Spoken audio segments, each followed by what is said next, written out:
Hello, hello. Good Hello, evening. hello. Hey guys, how's it going? Hi JBF, Liz, Bunny Reed. Hello, hello. Great to see you guys. Jovanny, Tanya, Hello. how's it Hi. going? How are Hello. you guys? Happy terrific Tuesday. Thank you guys for joining in. Silence. You're like waiting for Jasmine to finish. Yeah, I was going to continue, but then I'm like, I should pause to let them say something back. And you didn't say anything, so we didn't cue this. Hey, it's about time. Sorry, JBF. Thanks for hanging around for us. So yeah, today's Tuesday. It's our Medical Billers Network Live. We're excited. We have Thank you for having me back. Totally. We're happy to have you back. And I'm happy Tanya's back. Yay. Yes. You was on the other side of healthcare for a little while as a patient. Yeah. Yes. That's why y'all can actually see. So don't look back there. Just, right here. She's working from the couch in recovery. So we appreciate you joining us still. Thank you, guys. I'm excited. It's an interesting topic tonight. So really excited to be here. Me too. I'm excited, you guys, because this is exactly what I wish somebody's had, let's say at that time, I shouldn't say video, had in a book, because it wasn't like a video. YouTube wasn't a thing when I started my business. That's, I think it's funny. I was talking to someone, I'm like, YouTube was, I guess at its very early stages, but nobody knew about it. Like it was, anyway, that's how long I've been doing business, now you guys know. But when I first started though, in health, in medical billing did not exist. So like learning how to grow in the field of medical billing was like, oh my gosh, hey Therese, good to see you.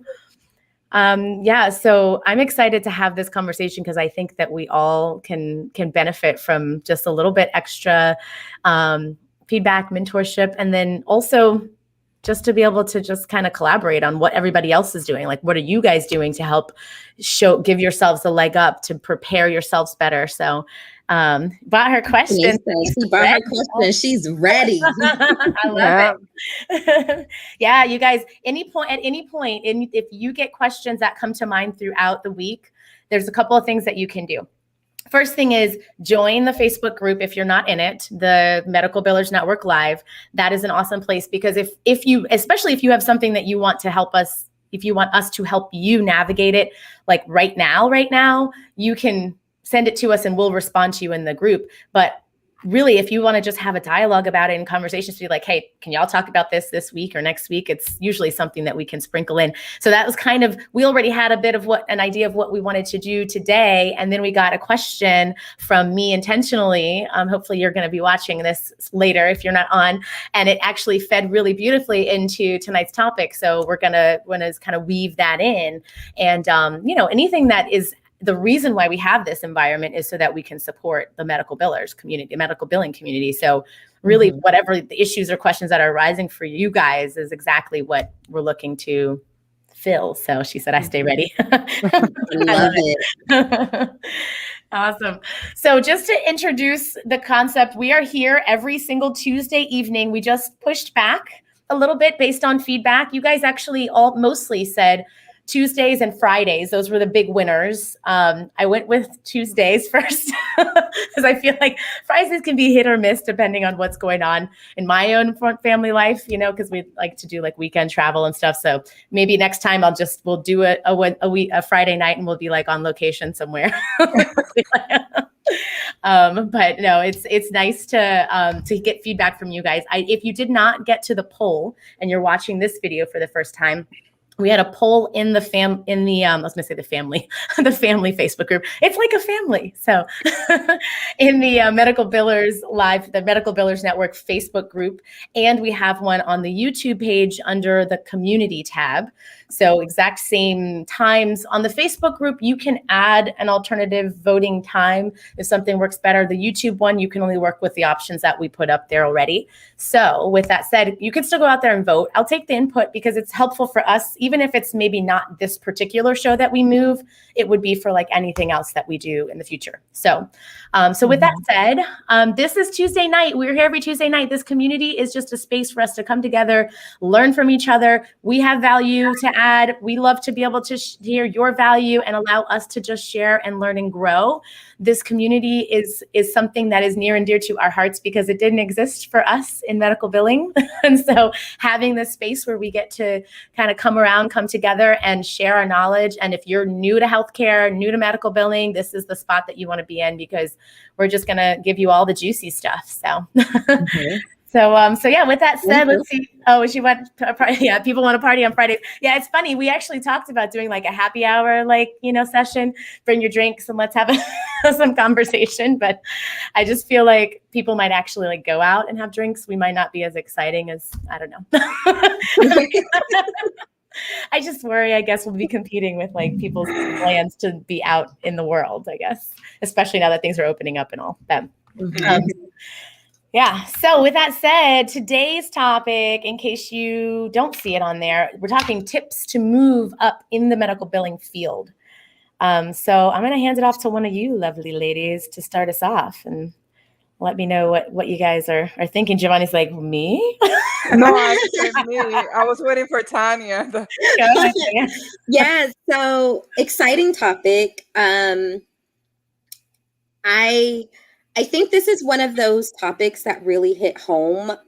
When we start off as billers, we want to move up, right? We go in with the knowledge of doing this job, and the chat that we received, or the question that we received last week was one of our viewers she has the opportunity to promote, and she's asking for feedback on the things that she needs to do or what to do. And for me, it's one of those areas where Jasmine and Jovanny and, we all talked about it, and you have to be coachable. You have to be trainable. You have to be able to step outside of that role of, I just do billing and this is my box and I want to stay in it. And these are the things that I know how to do and that I'm going to do. So in order to move up those ladders, what are you learning? Have you stepped outside of that one specific specialty that you're doing to learn a different specialty? Are you cross trained? So yeah. For me, I interviewed one day, and that was the biggest hit I got. Is I had been in one specialty for many years, and I couldn't move up because I hadn't grown. So yeah, that move up or move out kind of thing. Yeah. That's true. That's the interesting thing is a lot of I'm not against you committing to one specialty, but if you're looking to move forward, let's say if you are starting a billing company, for example, we've talked about that, like niching to like a couple of specialties is going to support you being able to be consistent in your delivery of service and your confidence and all that. When you are in the billing arena and you might be applying for a different opportunity, you're going to kind of limit yourself, right? You're going to say, I really cannot even move into that multi-specialty group because I don't have any familiarity with anything outside of, like, if you're just limited to mental health, for example, or behavioral health, like it is a subset of codes, a small, very narrow scope that you don't have to necessarily go out and forcibly work somewhere else. But right. Truth, you're going to want to at least be exposed to different code sets to understand what goes on in a different area of business. Like we talk a lot about FQHC, and we'll have to have a whole great conversation about the federally qualified health centers, because it's a really phenomenal thing. But the way that they encompass a lot of specialties under one roof, you have this sense of okay, I feel confident in, I don't know, like we just said, behavioral health, for example. I feel confident in behavioral health, but behavioral health might account for 20% of the particular practice. You've got 80% of these other specialties that exist that you at least want to feel comfortable in navigating that new space. You don't necessarily have to feel like you've perfected each one of those, but to know that you've tried to learn something new, Right. that is like phenomenal, because that means you're not going to feel like uncomfortable with that. Mm-hmm. There's too much like fear behind, you have too much fear built behind like moving into newness. You're going to be holding yourself back. You should try to challenge yourself, get out there, continue to try to learn a little bit more. There's a lot of information. You don't even need to go out. We're not talking about going to like AAPC or one of these places to like get a certification in a specialty. Like what we're talking about today is just be out there reading, like get on to the, Google Alerts is a great resource for that. Like put alerts out there for updates on billing and coding and if different types of changes that you can have. Right. Payer websites. Yeah. Mm-hmm. So you can track the newness. And even if it feels uncomfortable because you don't really know much about a specialty when you're reading it, it'll grow on you, and feeling like you're able to navigate that new space is going to help you just continue to have that same hunger for learning when you absolutely need to know it. Right. Yeah. That is true. Very good points, Tanya. Very good, Miss Jovanny. Mm-hmm. We've got some questions coming in. Did you want to add something? You want to just let's look. Okay. So Liz is asking, do billers use CPT and ICD manuals, or is that just coding? Okay. They're gonna become your best friend, Liz. They're gonna become your best friend, along with the payers. Yeah. So it's not just the ICD-10 or the CPT, but also the regulations, billing guidelines that you're gonna see from different payers. Payers carry different ones, so you're gonna be familiar with all of them. Mm-hmm. You need to have a sense and education, a knowledge on all CPT coding guidelines. So yes. Yeah. Knowing how to, this is just like Jovanny just said, it is not isolated to coding, because coding is a part of the medical billing, let's say the revenue cycle, we'll say, because the medical billing process arguably starts at different stages depending on the company, right? But essentially it is a part of the revenue cycle. The coding piece is what we're trying to fight for, right? We're trying to get the claims paid. If we don't have to do the coding, that's one thing. But on the back end of the claims, we're going to need to potentially fight the claim.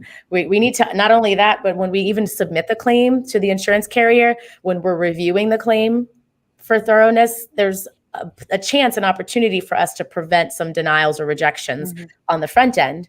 And that really does come from knowing, as Jovanny said, not just familiar with the CPT codes, but knowing the payer guidelines as it relates to the CPT codes and modifier use and all of those other things. So do you need the books? That is the question that we get a lot. I'm going to say this. We have survived like gaps of years without books. And I say that only because we can use a lot of resources online and get along just fine, versus a coder. You guys get into that space where you got to get like down and dirty. In the books. Yeah. It's big and crazy. You're like marking it, right? Yeah. You're like marking up your books. You've got all these little tabs and, little notes to yourself and whatever. Like that is, you guys get in it. All right. We really don't do that. We might like reference it twice a week, once every couple of weeks, whatever. It really just depends, again, back to the like size of the code set. Like if we're working in a specialty that we know, like and there's only 6 procedure codes that our specialists use, we probably don't ever need it. Go ahead. I was gonna mention just that. Depending on the specialty that they work on, you're gonna become so familiar with the type of codes that you use, with a set of codes that you're gonna be using on that particular specialty, that maybe after months you won't even need the book. I always joke with Jovanny when, like throughout the day, because if you're not in the billing world and you hear someone talk, like I bill the billing, you're like G02 at 2020, G20, 80, 2020, like you're like, what is happening? It almost sounds like the auctioneer, exactly, when they're like calling out all these numbers, because it's just like this whole other language. And that's truly like as a biller, when you know your specialty, you can throw out those procedure codes and you know them like the back of your hand. You know the right modifiers when it's appropriate, because it's just You've just gotten so accustomed to it. And you start to learn the diagnosis codes that go along with specific codes too. And like October is the big year that codes change, right? If you are in a specific specialty that you understand those codes or you understand those diagnoses, then you know like, oh, okay, this one is a different one. And, you know, you might go, like Trini said, you might go to a program real quick and just see, oh, okay, this was updated. Not so much have to use the book for that. If you know that specific area, JBF is saying, if I choose a specialty billing, what's the first thing I need to be educated on? Ooh, that's a good question. I would say the specialty itself. Yeah, the specialty itself. You gotta know those rules and that's and regulations. Generally, they'll start with that, right? Like, and I don't love, you know, as billers, we don't necessarily need to go so deep into like anatomy and phys like a coder would, but sometimes it's just helpful to understand, like if you're going into cardiology, you're going to need to understand the heart a little bit because there's going to be things. Ventriculars and exactly. You have to understand the anatomy of the heart so that you, when your doctor or whoever is talking to you in your office, you're not like, you know, deer in headlights. I don't know what you're saying. Google everything. So yeah, I absolutely. Hey, it's okay. Me Intentionally is here. We were talking about your question, so you're good. We were about to start we're gonna more directly pose your question in a second. So you're just on time. Don't worry. All right. So yeah, what do you need to be educated on? Let me see. I'm just trying to think if there's anything else. So definitely the specialty. Definitely that first, right? Knowing that. And then I would say with that specialty, start learning, are there specific codes that you would use? And then with the guidelines for each of the payers. Yeah. What on those codes, what the bundles are, or, you know, I mean, there's so much we could say about what you would need to know specifically that it's kind of hard to narrow down. But yeah, I think the first thing is exactly what Jovanny said. The second would probably be that payer guideline that comes to mind is saying, okay, know your specialty and then know it through the lens of a payer. Like, what do they determine is like okay to bill, and when you need to bill a certain code, like, you know, everybody knows Medicare has these HCPCS codes that we generally have to use in place of certain procedure codes that would go out like a normal CPT code, right? That's a biller thing. Like, coders don't usually know that because they're going to pick a code that's appropriate. And if they don't know anything about what Medicare requires. Now, most people, lay people, do not know that United Healthcare is like this guy who just follows Medicare, like right at their feet. Yeah. They're like, whatever Medicare does, I'm doing it too. Yeah. They jump right on it. And so the moment that Medicare says this is this HCPCS code for that procedure code that you got to use this one, United Healthcare follows right behind it. And that's stuff that you really have to know by just doing the research in your specialty. And so with that said, how do you do the research? Like, I'm going to ask you ladies, what you say. Oh, I will go exactly what I mentioned earlier. Go into the payer website, sign in for their notice. That's how you call it, right? Their bulletins. The bulletins that they send like their newsletters. If it's not weekly, it's monthly, but they always send, they're always sending updates. You're going to get updates to the point that you just don't want to even see them. Yeah. Because some of them are not going to be relevant to you. So you're just going to click delete.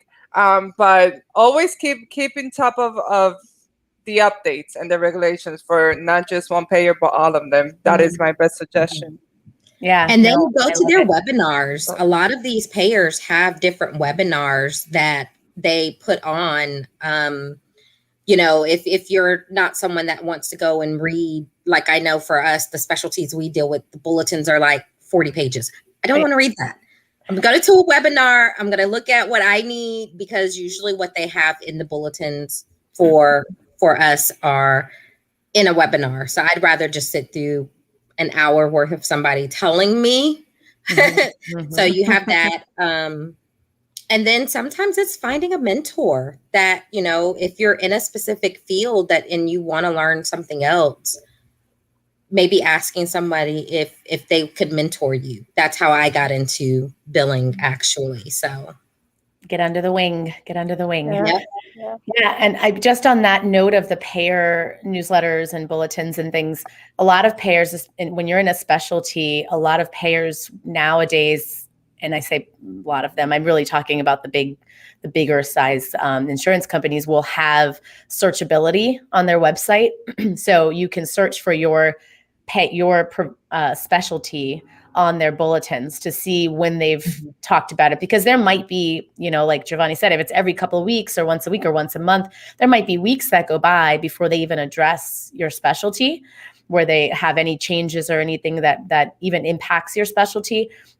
I will say a little sidebar to that would be to say that don't ignore the things in between. Like if you look at their table of contents, just breeze through it. Because in some cases, it's not your specialty they're addressing, but it's a topic like pre-certification changes. That is like an overarching, it could impact a lot of specialties. So that's good. And then Medicare makes it easy for, and I'm not a full-on advocate for government programs, but I love when people have a clean process and it's it's just consistent across the board. I'm a bit of a process junkie. You will learn that about me if you know me. Jovanny knows that very well about me. She works with me pretty much every day. And so for me, you have to have the blessing, be thankful for the blessing that is like Medicare, where they have the MLN, the Medicare Learning Matters. I think it's what it stands for. Then you have like the national coding guidelines and the local carrier ones, where you the national the NCDs and the LCDs is what we generally call them, in case you guys are not sure. And if you just Google those or look for them and Medicare, you're going to go to Medicare's website and resources. They have all that information organized by specialty. You can search for your specialty. You can read it. It's usually going to be like 3 to 6 pages, depending on the specialty. And you can be very, very familiar. They don't update it constantly. Like in commercial carriers, I mean, it'll be like I said, it'll go weeks and weeks. And then out of nowhere, they've got this massive change and update. And you're like, what? I wasn't even expecting that. Versus Medicare has a better regular schedule that you can keep track of versus these commercial guys. With that note, I just want to add to that, because if you want to keep in touch of Medicare is I think it's the best source out there, FYI. And you just go to cms.gov. From there, you can select the type of practice that you bill for and what you're looking for, because they have a search option. And the good thing about CMS is also gives you the Medicaid part guidelines. So that's a really good, for me, it's a really good resource when you're looking for updates. Absolutely. Yeah, I appreciate you clarifying or backing me up on that. So I'm not like some Medicare nerd, just celebrating Medicare. I love Medicare. Why is Jasmine talking so much about how much Medicare is awesome? Yeah. I mean, look, every carrier has its things. Medicare makes it a little easier. Although they always want to be different, because they're the only ones that come up with different HCPCS codes, because they have to be unique. That is true. Their billing is different, but it's a really, really good payer. I personally like Medicare. I do appreciate the consistency, having a solid process and consistency. Yes. All right. Sorry, guys, we're catching up on questions here. I'm going to see. Oh, Amy, hey there. Let's see. How do you get the bundle of codes down to down? It seems each payer has different guidelines, at least to injections and JA codes. That is so true. Yes. There's no easy way of putting this. So I'm going to leave the coder to answer this question, because it's really good. But I just want to add to the note is depending on the payer and your practice. So you have to look at those two, because the way that you build that the provider contracted with the payer has a lot to do with that. For me, when I started dealing with codes like that, the J codes and all, I had a spreadsheet. Like, I used to write everything down, and I had tabs for every payer and codes and what the guidelines were until it stuck. Yeah. And I would make notes off to the side. Effective this date, I do this. Effective this date, I do this. If there was any changes, effective this date, I do this. It's tedious, but being new, I was always afraid of making a mistake. So I wrote it down, and that was the best way to know what that is. And even now, whatever the payer contracts are, like whoever I'm working with, that's the first question I ask. Where's your contract? And I will write down, like, what are your reimbursement how often rates? do they have it? I just need to know. Yeah. I'm always amazed at how many people do not have their contracts. Yeah. If they don't, or they can't find it, then I call the payer and just be like, can I get a copy of the executed contract? Usually I have to jump 6 through months hoops to get later. that. I get it. I'm just kidding. Yeah. Usually I have to jump through hoops, sell the firstborn kid and all that. But it's so much better to write it down, because you will get so lost and confused, especially how Jasmine said, if it's multi-specialty and it's big. Yeah. No, I can't keep up. No, it's too much. It's too much. Yeah. Let me see. I hope that answered the question, Amy. It's good to see you again. Let's see. Trinice, when getting a coding job, do they take the person who is certified over not certified? I have a degree in coding, but not certified. What would qualify as coding experience? Okay, I'm going to answer the first part of the question. I'll read that again. When getting a coding job, do they take the person who is certified over not certified? What would you I should let the coder answer. She's, that Tanya's not a coder. Tanya's not a coder. I really am not a coder. I'm a biller. She's not. You're thinking about Codemaster Coach. Yes. Oh my gosh. I'm so sorry, guys. No. Me and coding, stepsisters. We do not like each other like that. No. I'm laughing so hard because Tanya's like a lot like you and I are like coder, No. We should have Coach join us soon, because I know that she's a riot and she would love to have this conversation. No, that's fine. I was thinking maybe somebody in the chat was a coder, so I'm like looking at the chat and I'm like, oh, who's going to answer that?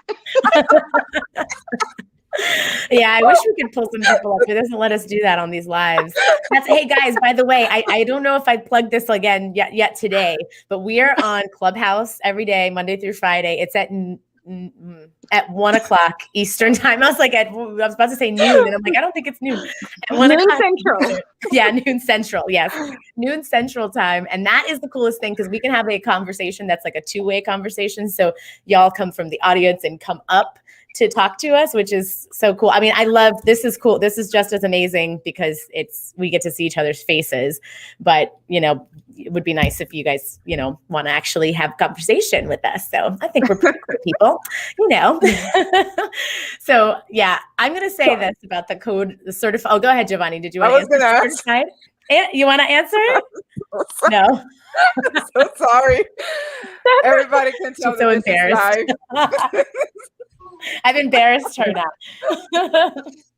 But I don't know. Let me see. I will say certified will take the priority for sure. I don't know what Tanya and Jasmine will say. Maybe they back me up on this, but definitely the fact that you have the certification, it gives them I will say a peace of mind to whoever is hiring you, that you have gone through the process and completed the role. Yes, you can have taken the course, but not being certified doesn't make you legit.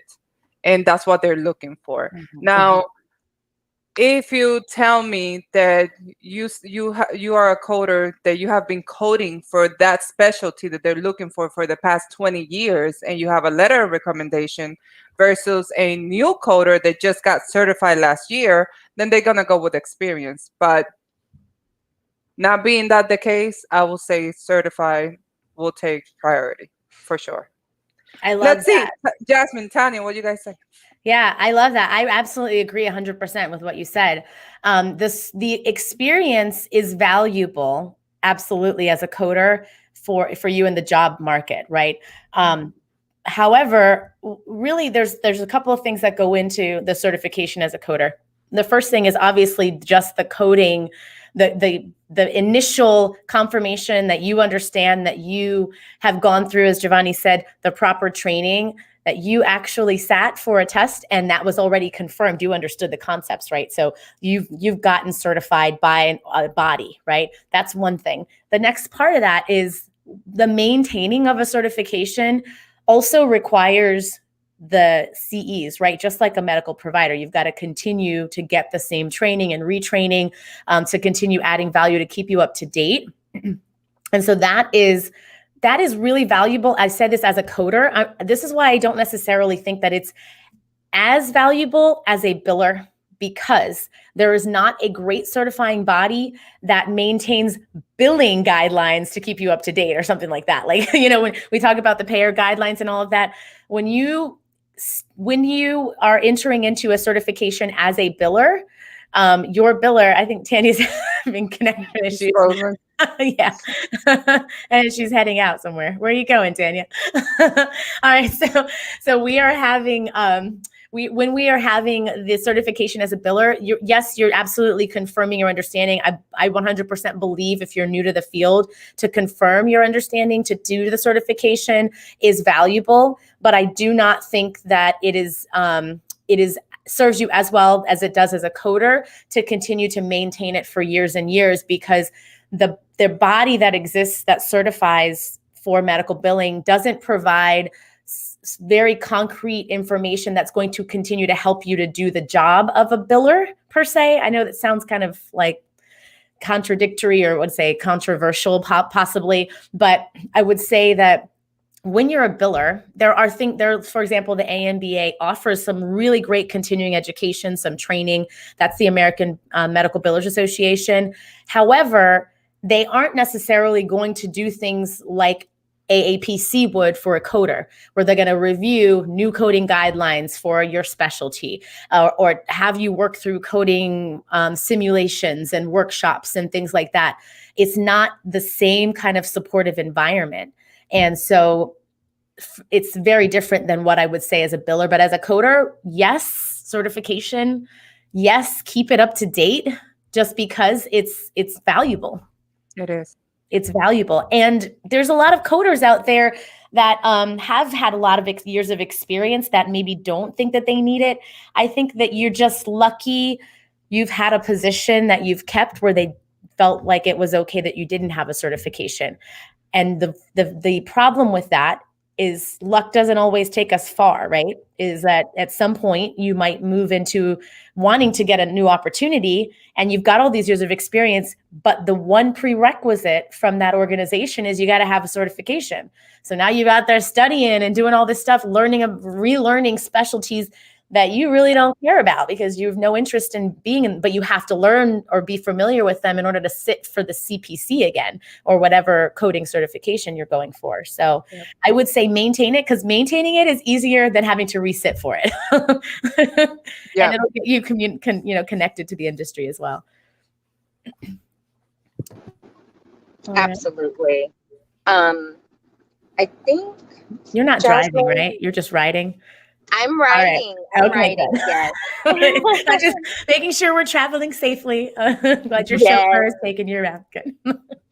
Yeah, we have. I have a couple of appointments, so this is the fun thing about these talks. You get to see us live, like for real, a look into our life. So I have my laptop here with me. I'll do some work on when we get there.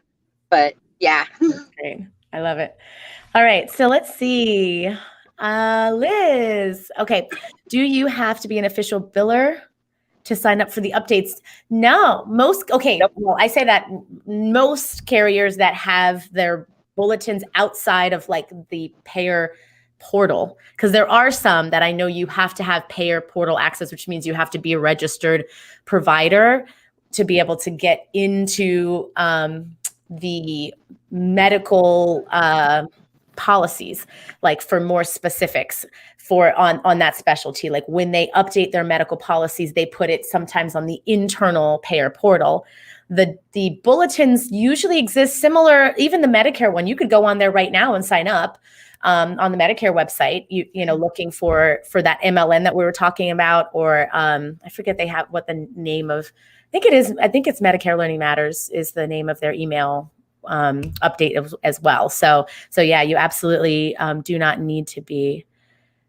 So here we go. Yes. So Trini said she's asked her coworker to mentor her on the job. Very good. Good. Yay. I love it. Excuse me, guys. I couldn't get to the mute button fast enough. All right. So if the wrong modifier is being used for billing, do we first need to let the provider know that, and they will change it? So basically a biller can't just change it before informing, can't just change it before informing the provider. So JBF, that's a really great question.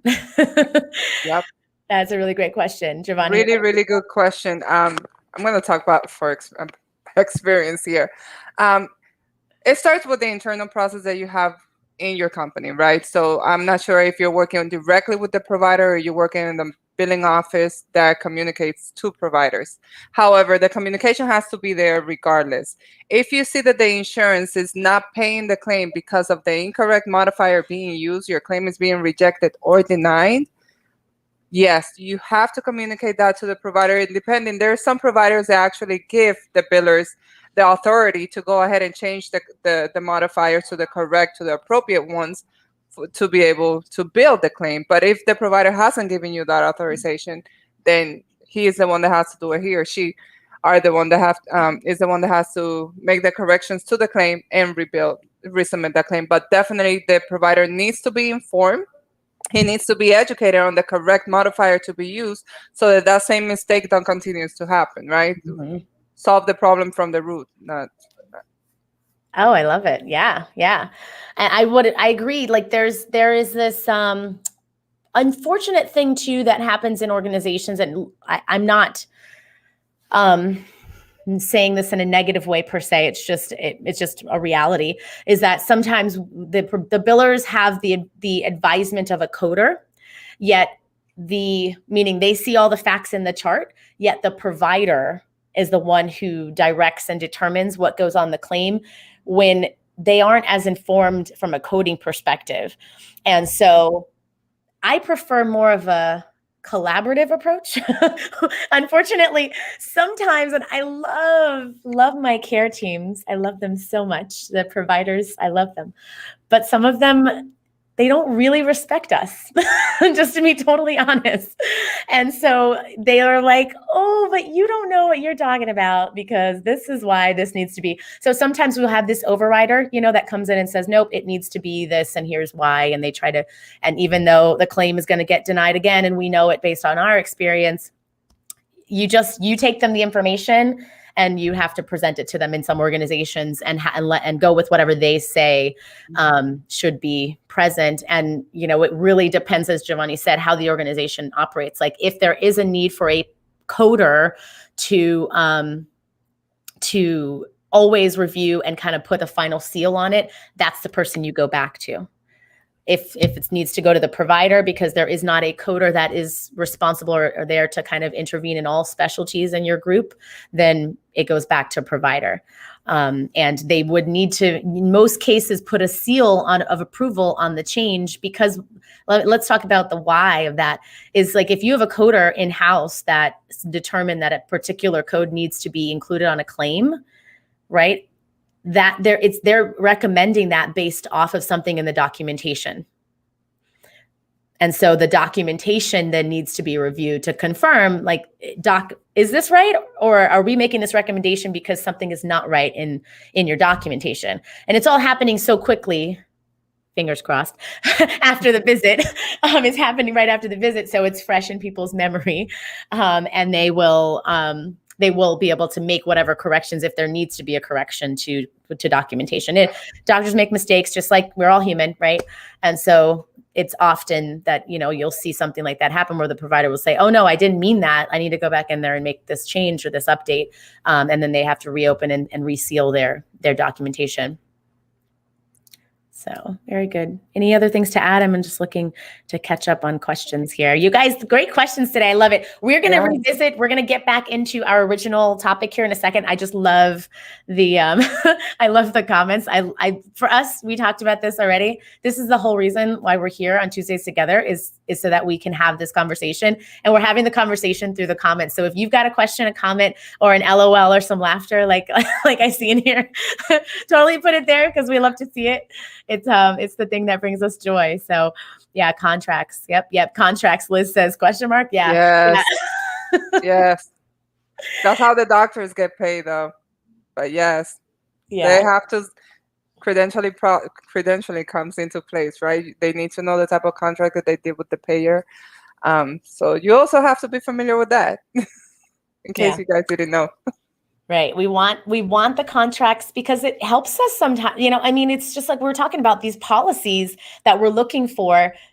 That information that's valuable as a biller it's exactly the same kind of value that exists in a contract because they're already telling you, we follow up on claims sometimes that, and I say we, I'm saying the collective, right? As billers, we'll follow up on claims sometimes that we probably shouldn't be following up on because in our contract it's very clearly stated, you're not going to get paid for it.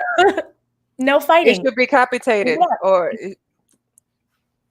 maybe it's a, goodness, I read so much and I never remember the wording of the systems. The managed system, the medical billing system should be writing that off. The practice management system. Yep. Thank you. I was like, managed care system. Okay, Amy. So she started doing, but you don't have the contracts. I know. It's so funny. She says it's impossible to get them. It's so, what's funny? You would think that it should be an easy thing. When a provider or an organization signs a contract, I don't know why, but the insurance companies make it so hard to get a copy of that contract after it's been signed. And it's funny, years ago, they used to send the contracts, you would get the full thing on paper. So it was easy. You'd have it. So you just send back the signature pages and you would file it.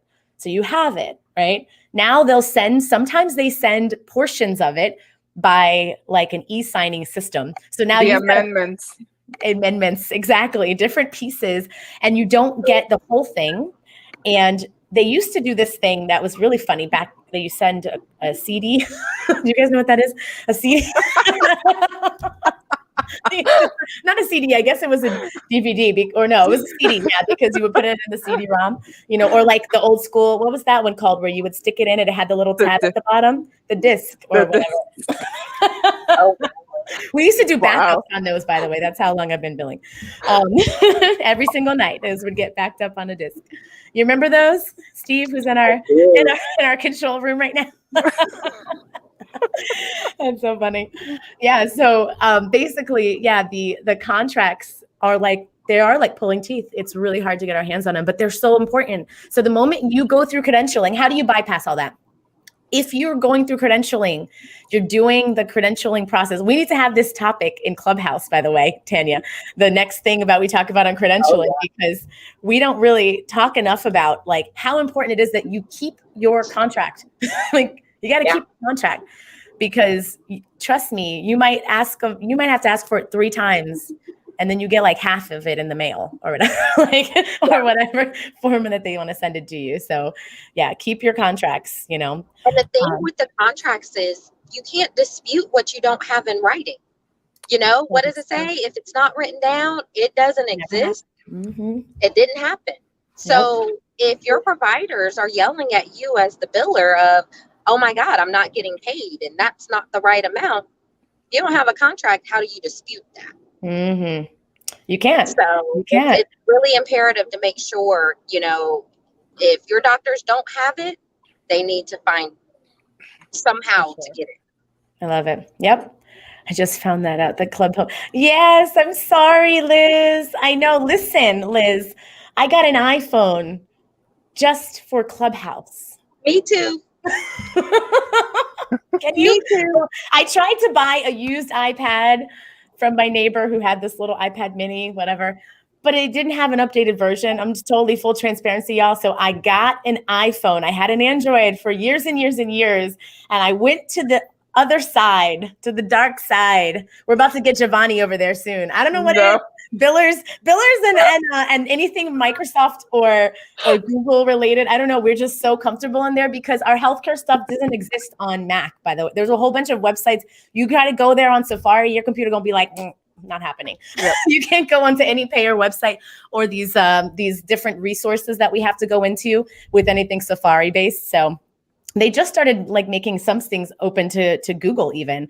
It would always be like Internet Explorer and everything Microsoft. So yeah. So iPhone, I'm now an advocate. Get an iPhone so you can join us on Clubhouse. My iPhone only has Clubhouse on it. Everything else is through my Android. So I love it. Yeah. You don't need a fancy iPhone. You could get a basic one.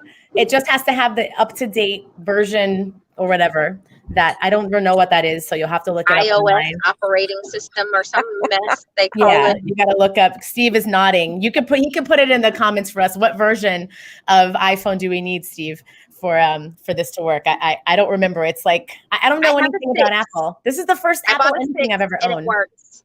So you bought a 6? 6? I don't know. It's a 6, right?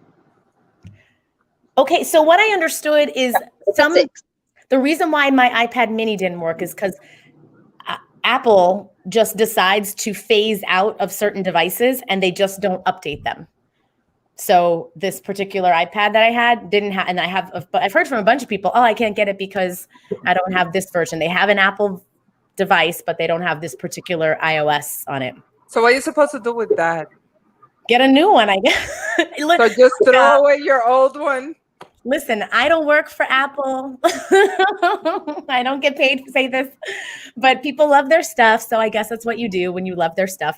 I am not yet an Apple head, so to speak. I'm just gone over to the dark side. I went for 2 apps, one that's an investing app and then this Clubhouse thing, because both of them I could only do on a new whatever device. So, and I like it so far. I do. I do like it so far. I'm not.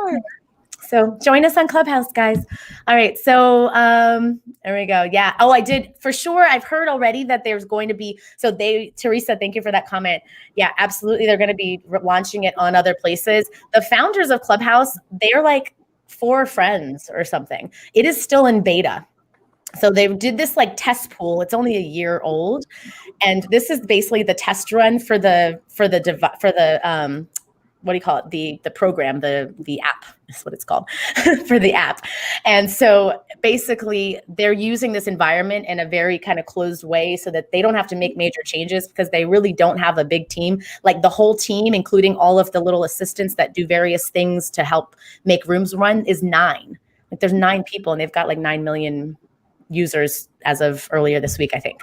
So you could imagine how like they don't have any bandwidth to do anything other like to keep what they built, the one version of it. If you build, you guys may not know this, but when you build on all these different types of devices, it literally is like building a brand new program. If you've ever tried to get somebody's Apple phone and then look at your Android, that's why the formatting is different because the operating systems are totally different. So I'm just saying that to just back up our people at Clubhouse to say, I get it. They wanted to have a little closed environment to try to test their concept, and it has tested and people love it. So for sure, the floodgates are going to open. They are planning to sell in the next whatever few weeks, months is what I hear and understand. They just launched a monetization function on it yesterday or the day before, which means like on Patreon is one of those tools. Like if you're on YouTube, you can get payments from people. It used to only be this system called Patreon. Now Clubhouse has their own direct payment link. So they're trying to up their game is what I'm saying. So there's new stuff coming out that is going to make them be able to sell, like their value is going up, as we speak, and they're just going to continue valuing. So he's okay. You can let him come say hey. You're hiding him. She's hiding. I am. My little tiger, come here. Come here so that everybody can say hi. Now he's Now shy. he doesn't want Now to. he's shy. It was better when you didn't want him to come, mommy. Yeah. Okay. Oh, hey, Ashley. Good to see you. If you guys are just joining us, make sure you drop something in the comments. Say hello. Let's see. Yes, I see it. Certification over degree. Yeah. Yeah. And it's so here's the thing is I don't think that certification over degree in all things at all, but for coding, it's very common because again, it goes back to the qualification. They've already vetted you. They've already figured out, okay, that this person knows how to code, and the concept of coding and using those types of scenarios that they provide to you in the training and then also on the test, it's valuable because that's what you're going to be doing, day to day as a coder, right? So they just knowing that that you've got familiarity with the job. What do you think about getting practice management certification? Jovanny, why don't you tell us?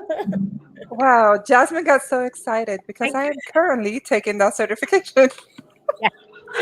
I am actually doing that right now. Oh, here is my brat. Now he wants to jump into the camera.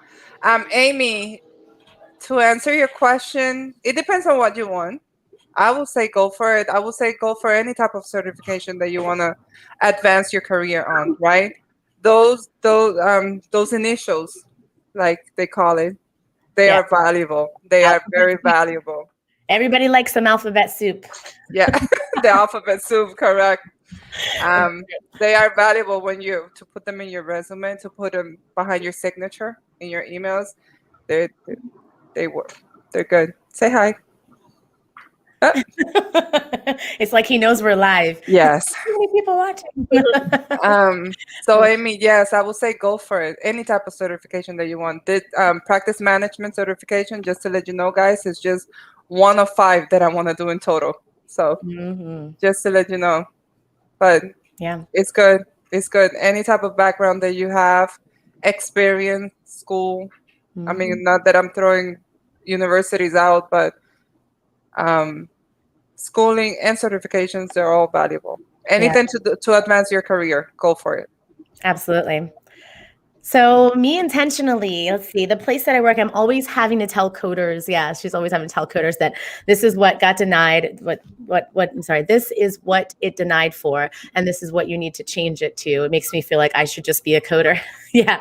You know what it is that the coders know nothing, and this coach would totally agree with this. They know nothing about the payer guidelines. Like they know the coded books, which is what makes the world of coding and billing so challenging to say that someone can in a multi-specialty environment, especially know both very intimately, because they're both expansive.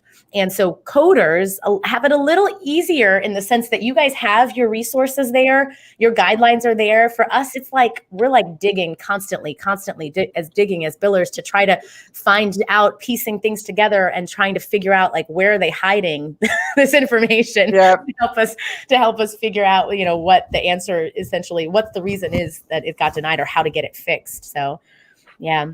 I just want to add to that, to me intentionally, her question or comment. Also, keep in mind that the point of view will be different. You seeing the claim as a biller, it will be completely different as the coder seeing the claim as a coder, because she's looking at the clinicals and she's making sure that the provider is not, that there is no inconsistencies. Thank you. And compliance issues, right? We are following the payer's guidelines. That's what we're doing. We're trying to make that claim paid, and we're seeking any type or digging, like Jasmine said, anything to make that claim paid. But if that is not accordance to what the notes say, then that's an issue, right? So you have to keep in mind that when you're looking at the claim, you're looking at a set of view that is, you just want to get that claim paid and you're following the insurance guidelines, versus the coder, she's looking at the claim notes and she's making sure it's compliance. So that is something to be very careful on. It's a very fine line. Yes, it's true. And it's the two that go together that are like the perfect marriage in a sense. Like you absolutely need both to work well together. Like you don't, as the biller, want to just be like, I know what to do to get this paid, and I'm just going to change it out, and I'm going to put these codes in there, because obviously, as Jovanny said, compliance is an issue. That's when you start putting yourselves into a place where you can fail an audit like easily, right? Someone requests records, you're retracting, that they start retracting payments, things like that. The moment that happens, they start seeing that you have got those inconsistencies, or you have these non-compliant documentation, or things that are not connected properly to the codes that you sent out. You're going to be red flagged by the insurance carrier, and you'll put yourself next up for an audit. And nobody likes to be in an audit, and it will always result in money that you will pay the carrier. Doesn't matter how amazing you think your documentation is. They will find something. They have forensic investigators. They will find something. That is their job. So I love it. Let's see. Code is not payable because it's not in your contract. Yep, exactly. That Amy says the code's not payable because it's not in your contract. It's true. Floppy disk, Milan Johnson, yes. Thank you. I see you. You see me. Floppy disk. Like, that's what I was talking about. Throwing it back, right? These are the things my daughter actually, her and her girlfriend thought it was really cool to decorate their rooms with like throwback stuff. And it involved CDs. Like, see, I'm like, how's that even a throwback? That's like just a few years ago. But then I realized, like, I guess technically it's not, because you've been having music on your phone since you were born, basically, my daughter, right? So, but I'm like, I still have CDs. Like, you put that on there like it's a souvenir, like, and I still have them in my car, right? Anyway, all right. So I digress. Let's see. I just moved into behavioral health at work. Writing off so much money because we're not contracted. Oh man, me intentionally says that. So listen, the number one, we talk about this even today, we're chatting about it. The number one reason number two reason for denial, in close contest, data capture, credentialing. Like somebody didn't do the right thing with credentialing, and the contracting isn't, and especially if there's turnover in your organization, and there's not someone that can manage the credentialing process well. Like when I say manage, I don't mean just doing the paperwork. I mean, the moment that a person leaves, that person gets removed from billing on the claims. They should not go out. Some people say like, oh, no big deal. This patient was so-and-so's, was so-and-so's patient previously. We'll wait until this provider is, and they're like sending claims out underneath a provider that's no longer with the organization. That's not okay. So it's being able to say stop when you're done, when the provider's done. And when a new one comes, it's like either hold claims, or this provider cannot be seen. I mean, this patient cannot be seen by this provider. They need to be seen by another provider. So, there's other ways to do it as well, but that's the main gist of it, that you need to have someone that's going to manage it properly, because credentialing is a major issue for many, many. So, Jovanny, did you want to say something? No, you cover it all. Credentialing is very important. As soon as the provider is hired, you want to start that credentialing process. And there's some payers that actually will let you retro those claims from the application date. There's some others that until the provider is not credentialed with them, they will not pay. So you have to know your payers. You have to know what are your options. And like Jasmine said, if the provider is not credentialed with a particular payer or for a particular specialty, well, it's not like you can change back and forth, but right? Just very few. But then they shouldn't be seeing patients for that, because that's just lost revenue up front. Absolutely. Sadly, but it's true. Absolutely. Yes. So I was just catching up on some messages. Ternice is calling out for the coders. Where the coders at? Where my coders at? Like, where y'all at? I think there's some. I see. Okay, Roxanne's in here. Hey, Roxanne. Yes, I think we have more. So we'll get more coders to join in. We'll definitely try to invite Coach on here and see if she'll join in the conversation, and we'll make sure we get some coders on here as well. We can bring some folks from our team on here as well. Let me see. Awesome. Let's see. Coding certification is not easy. Yeah. Let me tell you why it may not be easy for you specifically too. And I will say this is why it is not easy for me. I don't like it.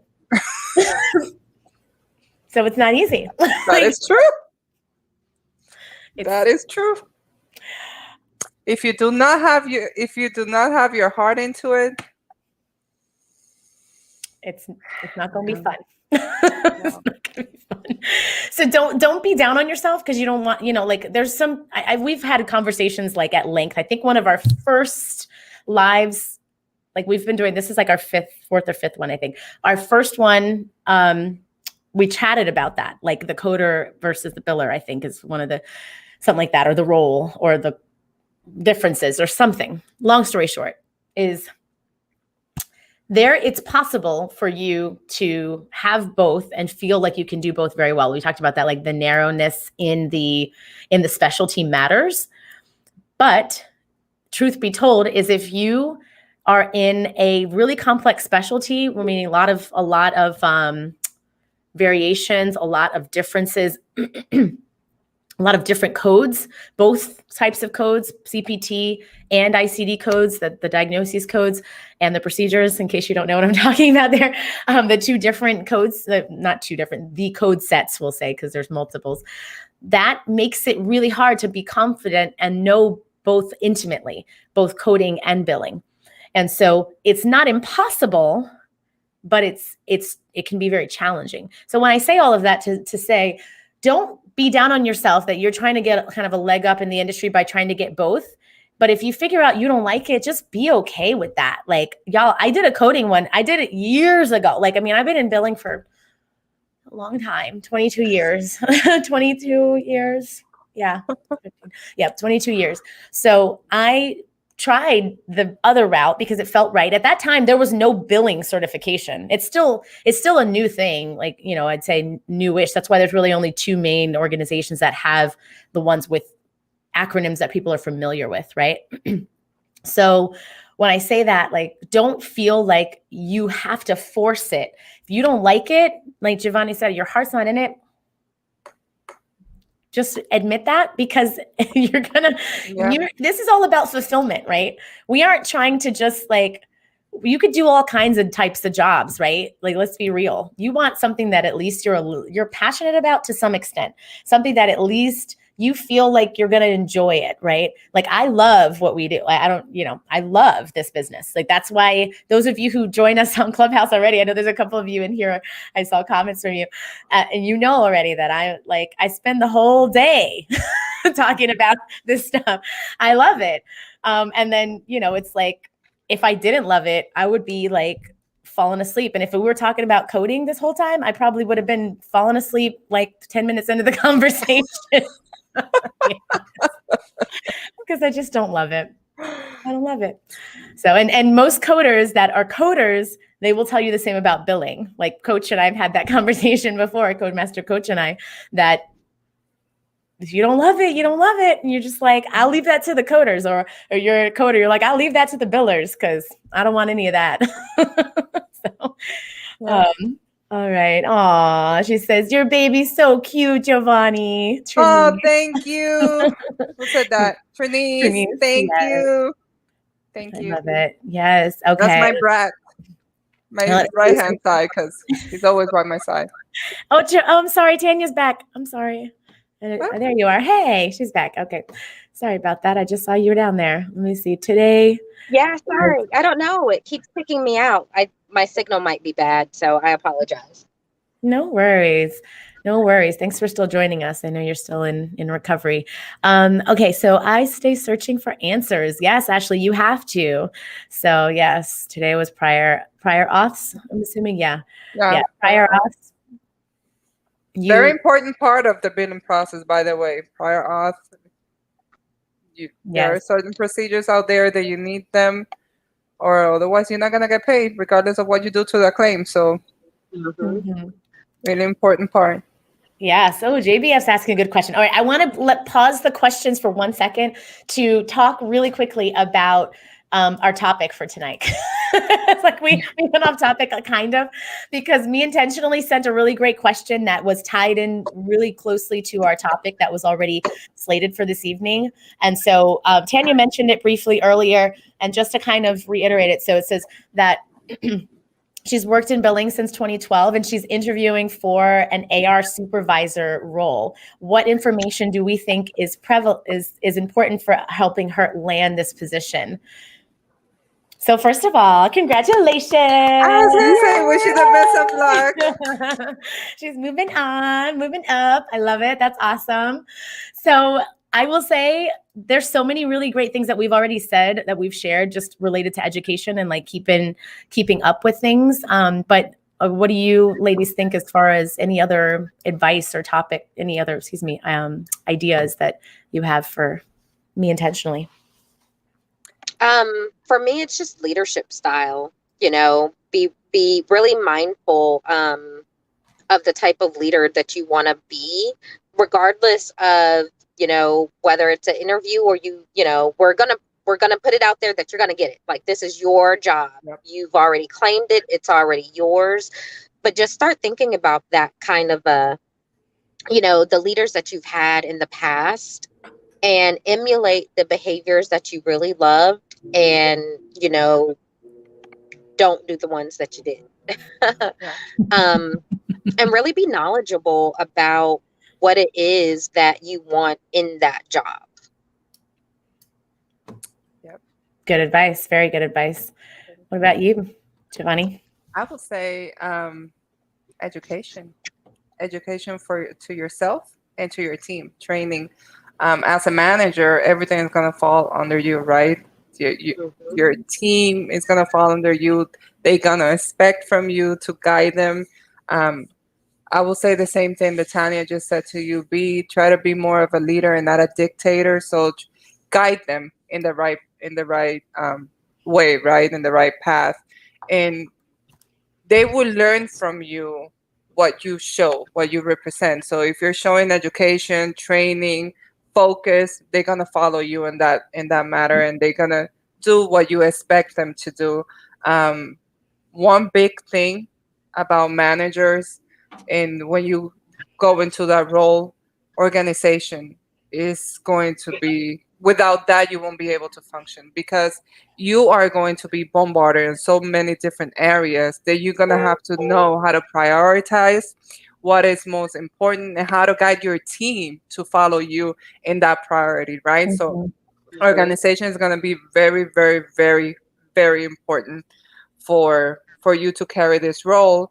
And one tool that I can tell you that is going to help you extremely in all areas is reporting. If you're familiar with Excel, you're good. If you are not, then get to learn it. Start getting tutorials out there, because it's data management. And I mean, we can talk about everything about healthcare and guidelines and payers and all that, but you're managing data. You're managing data with a team, and you need to learn how to organize it, prioritize it, and just carry the function, So it's all education. All education. And I would say delegating too, as a supervisor, I think sometimes we all try to take on all of the work. That's what your team is for, help them, help you. I've always loved the managers that do what I do, right? They want to be in the thick of it with me. They stay late with me. They leave when I leave. They come in early with me, So if you're emulating those behaviors and you're delegating to your team, and then checking in is a big one. A lot of times, you'll get to know your employees at a point of who they are and how they are. And if you see that things are slacking or maybe not where they used to be, just check in. Check in. Yes. I love all those, being a student and being a sponge, not necessarily only a student for the information that you are learning for related to payer guidelines and things like that, but also learning your team and really observing those around you, right? Not feeling like you need to show up as a superstar all the time. Leadership is really about elevation, right? It's elevating others.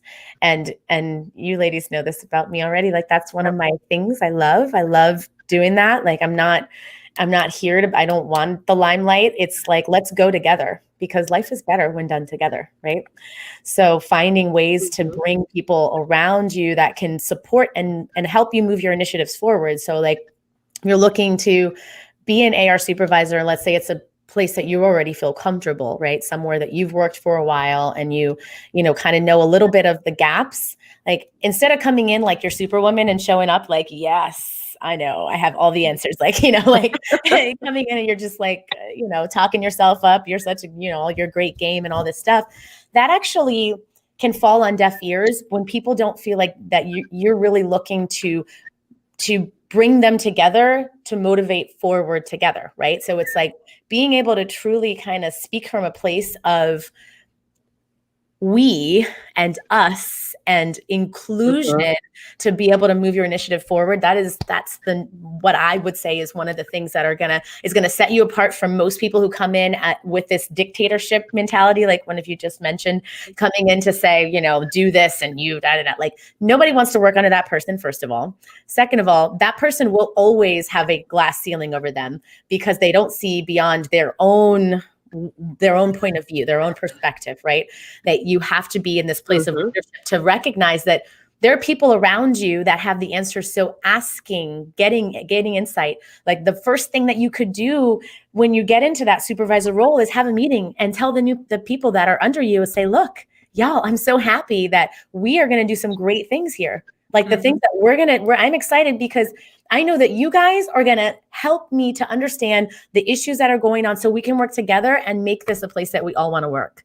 Like that's the kind of conversation that people want to be a part of. They don't want to be like, oh, you're here and then you've got this 20-page plan that you've prepared and you've given them all these things to do, these marching orders. Like, yeah, I totally believe that you absolutely need to come with strategy and planning.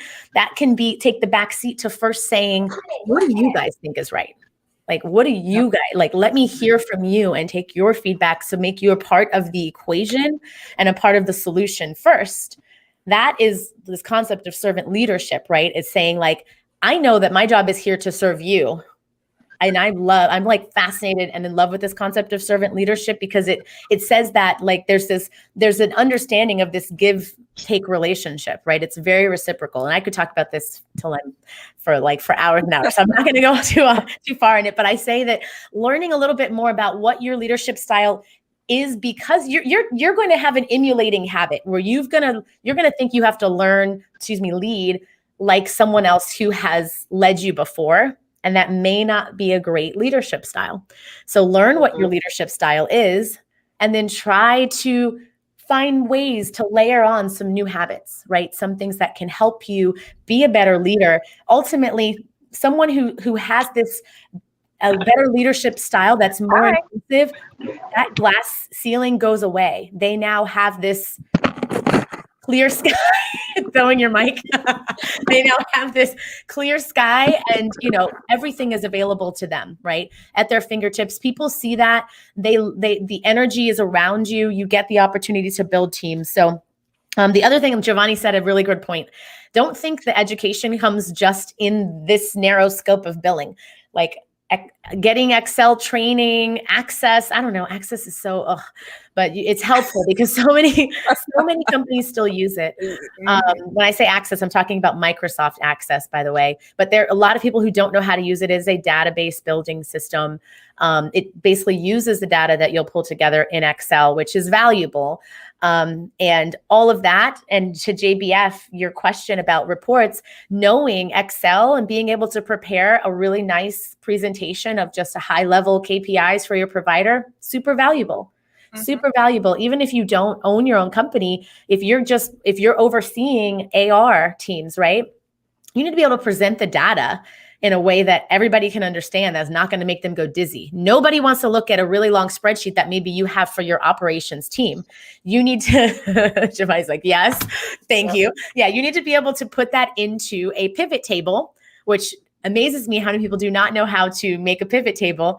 I was one of them for a long time until I decided I needed to learn how to do it effectively. But once you know how to do things like that, it helps you to give information to higher level thinkers that are thinking strategy.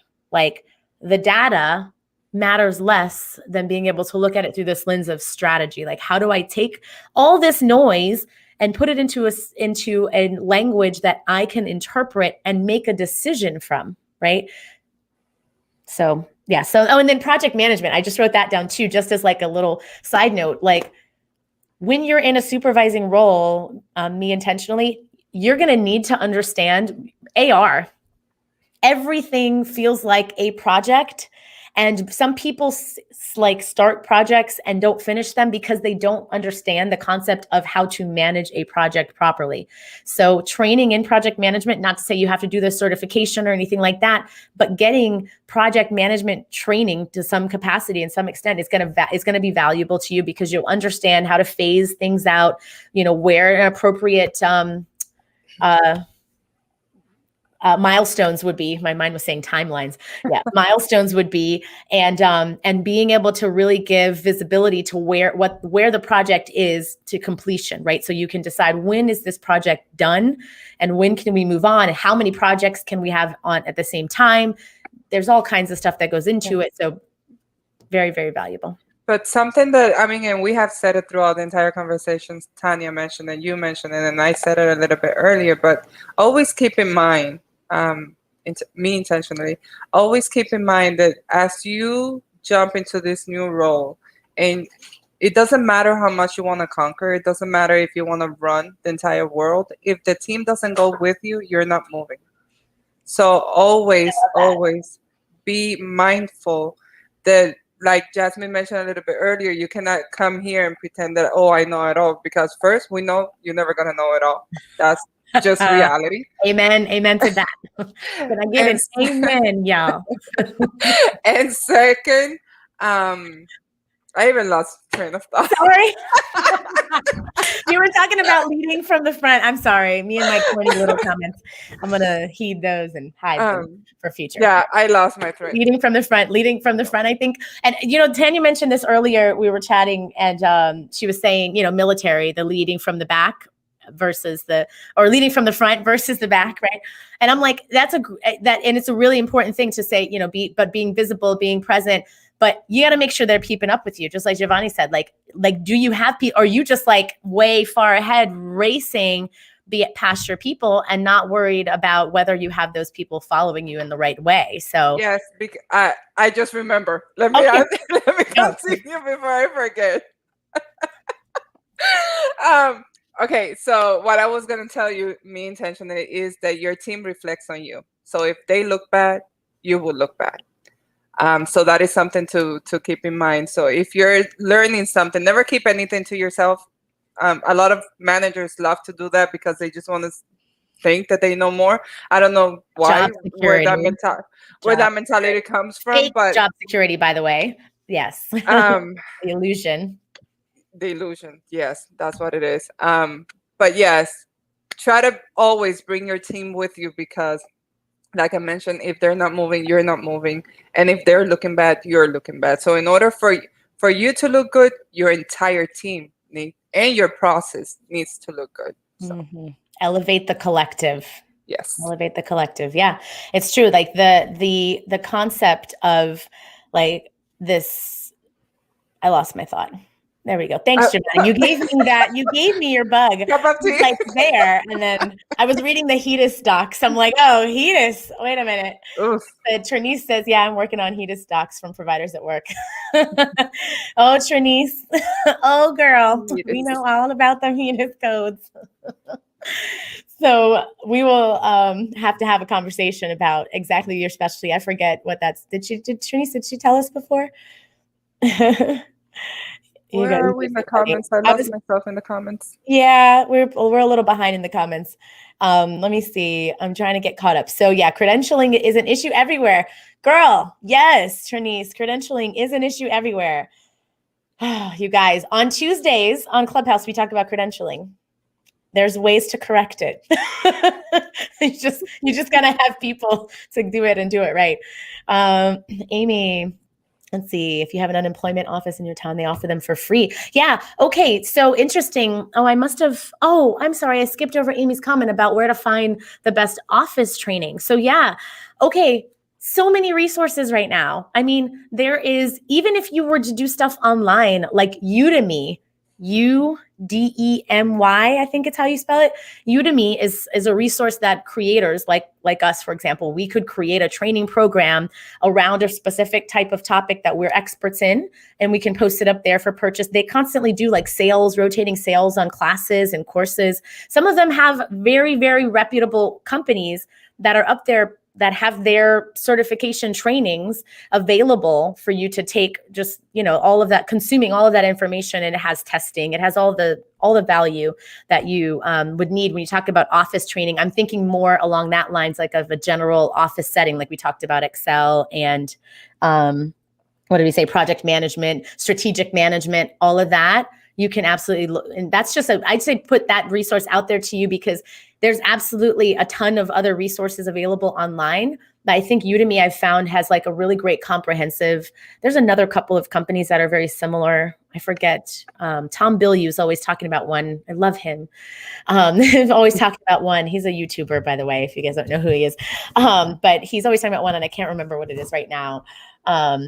But basically, there's all kinds of places you can go. The next thing that I would say is reach out, just like Trini said, reach out to your unemployment office or even your local state, because they have these funds available often that they will even pay if you have less than a certain amount in income coming in. They'll pay 100% of your schooling. So, and there's even some really amazing programs. Like if you have children and you don't have childcare, they will pay for your childcare for you to go to an evening class or something like that. So just be out there looking, because the resources are available to us. So you just have to be hungry. As Les Brown says, you got to be hungry. Yeah. Let me see. Okay. Definitely want to get better with Excel. We all want to get better with Excel. No, I think there's truly, Excel, there's always something new to learn. So just be taking a little class on the side of it. And, if you need something specific at the moment, and you can dive into it or just watch the whole thing. Yeah, there's some great, Milan says there's great videos here on YouTube on Excel. It's true. It's true. Part of the reason why we're on YouTube doing this is because it's like kind of like my thank you to YouTube, because I pretty much live off of YouTube for like a lot of things marketing related. Or Les Brown. You heard me quote it, Tom Bilyeu. I don't watch a lot of television, but I watch a lot of YouTube. So let me see. Don't medical billing softwares. Yeah. Okay. So JBF, yes, medical billing softwares have KPIs. The problem with a lot of the KPIs that the software companies have is that they are not all built the same. So Tanya, you're on mute. There we go. Yep, I was gonna say mute. The medical billing software reporting is not built the same, meaning like some may have some really great information, some really great data, but to be able to take that data and present it to a provider on like a management level, for example, or your administrator, it may not be presented well, right? So the data is there, all the information is there, but you need to take it out in Excel. And then you really need to make sense of it in take it out into Excel and make sense of it in a pivot table and I say this with like years and years of experience and seeing so many software, nobody has it right. Yeah. Go ahead. I was going to add to that is because the medical billing software, they tend to be very general, very open. Yeah. When you're breaking down, fits all, is that what it says? One size fits all kind of thing. Yeah, exactly. And it's never like that when you're trying to communicate to your provider or to your client. You're going to have to break it down even further. And that's where the KPIs come into play. And Excel is your best friend. Yeah, it's true. I would love to. You guys heard me talk, I think, a couple of weeks back. If you listened to the episode, we were talking about software. Tanya and I, where there's some great systems out there, and I think I may have mentioned ModMed, Modernizing Medicine. I love their system for so many reasons. Tanya's saying, yeah, okay. So I love their system. I love you guys, but your reporting, come on, come on. Like the reporting, it's good, but it just gets you just this far. just this far and not enough. Like for us as like, when I talk about for us as administrators, and when you're looking at things through the lens of really trying to interpret, even from like an AR supervisor's perspective, me intentionally, like you're going to need information delivered in a clear, succinct way that tells you trends without you having to get down into the nitty gritty. And I'm not just talking an aging report, 30, 60, 90, like there's other things that you'll need to know, right? You'll be able to kind of maybe pull it apart by payer, things that you can be able to reorient data to help you understand not just the basics of a 30, 60, 90 on a full aging report, but you should be able to look at certain trends according to payers, according to a particular procedure code. Most companies don't have the ability to, software companies do not have the ability to do that. So you can do things like that in an Excel pivot table and other filters that can be done in Excel. So Tanya, I didn't want to interrupt. I know you're at the doctor. Anything you want to add to anything we've talked about? Tanya's joining us on the road. Yeah, sorry, we're headed to soccer, but my signal out here is very bad, so everything is sounding like a robot. I'm not quite sure if you guys can hear me at all. Yeah, we can. But okay, perfect. Yes, pivot tables, not my jam, but I do love pivot tables for a good reporting. I did have a supervisor a long time ago that taught me about pivot tables, and I swear it made life so much easier. So Jasmine, I'm really happy that you brought that up and that you mentioned it. You did take my heart back a little bit, made my stomach kind of drop because pivot tables. But yeah, so I was having a flashback moment there. Yes. I mean, it's weird. Like there's things that it's a love-hate relationship. Like I do not love playing in Excel by any means, but you have to appreciate the data. Do. Yeah. Oh, now you do. Like, yeah, you have to appreciate the data that it produces. Like, it's like, once it's done. Yeah. I love you. I love the presentation of the data, the tables, everything else that it can do. It's just not very fun. It would be better if the companies could just produce, the right kinds of reporting for us. Yeah. Exactly. I appreciate you guys with the great comments. I don't want to keep everybody too much longer. We're already an hour and a half into this, and it's 9 p.m. Eastern time. So time flies. Time does fly. I just looked down and I'm like, oh my gosh. I'm going to say this. You guys have sent some amazing questions, and I will be able to see your questions after and make sure that I add them for us to discuss next week. We already mentioned earlier, but if you are just joining us, make sure that you join our Facebook group. I want to make sure that I want to make sure it's easy for you guys to get in touch with us, to find a place to do two things. First thing is to connect on a more meaningful way. You guys have already done that, by the way. I love that you guys are connecting on the chat. I love it so much. Or the comments. It's phenomenal. So keep doing that. But for sure, a more opportunity for us to just do more meaningful connection in the Facebook group. And then you can ask your question. So those are like the two kind of great things for us to use that Facebook group for. There's nothing required for you to get in at the moment. I haven't added any questions, but one little caveat: I have some people that are still waiting to be approved because they don't have like any information in their profile, or like it looks like they're like suspect, like a robot or something. So I need to know that you're a person. So if you are not typically a Facebook person and you're not active, then at least find me or myself or Tanya, or Mama Joyce, we call her, who runs our ILI. Send either one of us a message to make sure that we know that you are a real person. Basically, send us a message, please, because I don't want to like leave you there sitting in the waiting room. But I will not add you in if I don't think that you are a person, because I just don't want to have to deal with any weird, trolling things that go on in the digital world. So make sure that your profile either looks like that or you just send us a message to let us know. And so, there's some really great conversations going on in the chat. So if you are new and jumping into the conversation now, jump into the chat. With that said, we're going to wrap up tonight because some of us have to get ready for bed soon. Sorry. One more thing. Can you just go over, for those that are just joining us, the times and the name of the Clubhouse group? Ooh, thank you. Yes, absolutely. Yes, thank you for that, Tanya.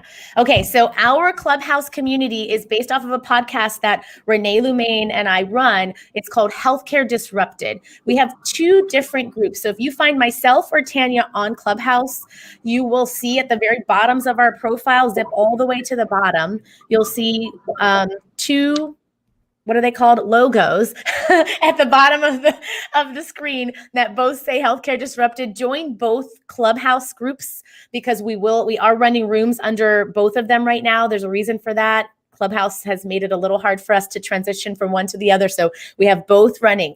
And we are on Monday through Friday, every single day of the week at 1 p.m. Eastern time.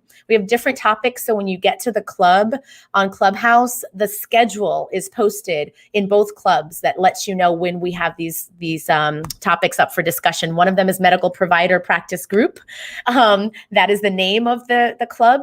And underneath it has the schedule. That is one that usually runs. If you follow both clubs, follow the clubs and follow myself or Tanya or Renee, who you'll see also on the list of the club members, follow either one of us, and that will follow us and hit the little bell that says always.